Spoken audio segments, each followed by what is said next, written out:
èyí lohun tó ṣẹlẹ̀ lásìkò ìwọ́de tí ẹgbẹ́ òṣìṣẹ́ ìpínlẹ̀ Ondo ṣe.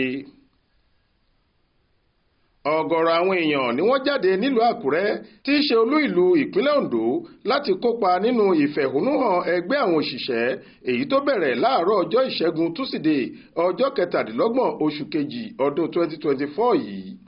ìfẹ̀hónúhàn yìí ló wáyé ní ìbámu pẹ̀lú àṣẹ tó jáde láti olú iléeṣẹ́ ẹgbẹ́ àwọn òṣìṣẹ́ l'Àbújá nínú èyí tí wọ́n ti ya ọjọ́ ìṣẹ́gun túsídẹ̀ẹ́ ọjọ́ 27 àti ọjọ́rú wẹ́sídẹ̀ẹ́ ọjọ́ 28 oṣù kejì yìí sọ́tọ̀ láti fẹ̀hónúhàn tako bí nǹkan ṣe le koko fáwọn ọmọ orílẹ̀-èdè yìí lọ́wọ́lọ́wọ́.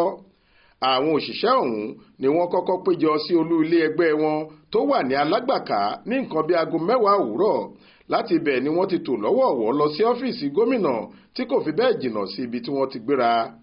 oríṣiríṣi àkọlé bíi ẹ tún àwọn ilé ìfọpo wa ṣe, ẹ fòpin sówó ìrànwọ́ owó epo sísan, ẹ fòpin sí ebi, ẹ yé fàbùkù kan owó náírà, ẹ ṣàtìlẹ́yìn fún ìpèsè nǹkan nílẹ̀ wa àti bẹ́ẹ̀ bẹ́ẹ̀ lọ ni wọ́n gbé dání. alága ẹgbẹ́ òṣìṣẹ́ nípìnlẹ̀ Ondo ọ̀gbẹ́ni Victor Amọ́kọ̀ nínú ọ̀rọ̀ tó bá àwọn oníròyìn sọ lásìkò ìwọ́de ọ̀hún ní pàtàkì ìfẹ̀hónúhàn tí àwọn ṣe ni láti fi àìdùnnú àwọn hàn sí gbogbo ìyà àjẹkúdórógbó táwọn èèyàn orílẹ̀-èdè yìí ń jẹ lábẹ́ ìṣèjọba ààrẹ Bọ́lá Ahmed Tinubu. ó ní ìyà àti ìpọ́njú ọ̀hún ti wà nílẹ̀ tẹ́lẹ̀ lóòótọ́ àmọ́ ṣe ló túbọ̀ wá ń le sí i látàrí àwọn nǹkan jíjẹ tó di ọ̀wọ́n gógó látìgbà tí Tinubu ti gba ìjọba. Àmọ́kọ̀ ní gbogbo ọ̀nà ni àwọn ti tọ̀ láti bá ìjọba Tinubu sọ̀rọ̀ kí wọ́n lè yanjú ìṣòro tó wà nílẹ̀ nítùbí ìnùbí ṣùgbọ́n tí kò sí àyípadà kankan lábẹ́ bó ti wù kó mọ. èyí ló ní ó ṣokùnfà ìpinnu tí ẹgbẹ́ òṣìṣẹ́ ṣe láti fẹ̀hónú hàn nítorí ó dàbí ẹni pé èdè kan ṣoṣo tí ìjọba àpapọ̀ gbọ́ nìyẹn. ó ní àwọn ń fẹ̀hónú hàn láti sọ fún ààrẹ Tinubu pé ìyà ńlá ń jẹ àwọn aráàlú pẹ̀lú ebi ọ̀gàjà fọwọ́mẹ́kẹ́ tó wà nígboro báyìí.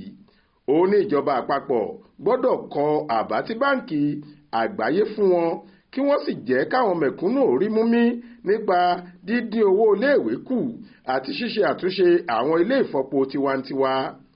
Àmọ́kọ̀ ní ẹgbẹ́ òṣìṣẹ́ ti pinnu láti wọ ṣòkòtò kan náà pẹ̀lú ìjọba àpapọ̀ lábẹ́ ìṣàkóso ààrẹ Bọ́lá Ahmed Tinubu lórí gbogbo ìgbésẹ̀ tí wọ́n bá ń gbé èyí tó lòdì sí ìfẹ́ àti ìrọ̀rùn àwọn aráàlú. gómìnà ìpínlẹ̀ Ondo ọ̀nàrẹ́bù Lucky Ayédatiwa nínú ọ̀rọ̀ tirẹ̀ èyí tó bá àwọn òṣìṣẹ́ sọ ní òun mọ̀ pé ìyà ń jẹ àwọn aráàlú lóòótọ́ ṣùgbọ́n sùúrù pátápátá lọ̀rọ̀ tó wà nílẹ̀ yìí gbà nítorí ohun tí a fẹ̀lẹ̀ mú kì í bàjẹ́ òun a bá fagbára mú ní ilé koko. ó ní gbogbo nǹkan wọ̀nyí lòun rò papọ̀ tí òun kò fi mú ọ̀rọ̀ àwọn òṣìṣẹ́ ìpínlẹ̀ Ondo ní kékeré.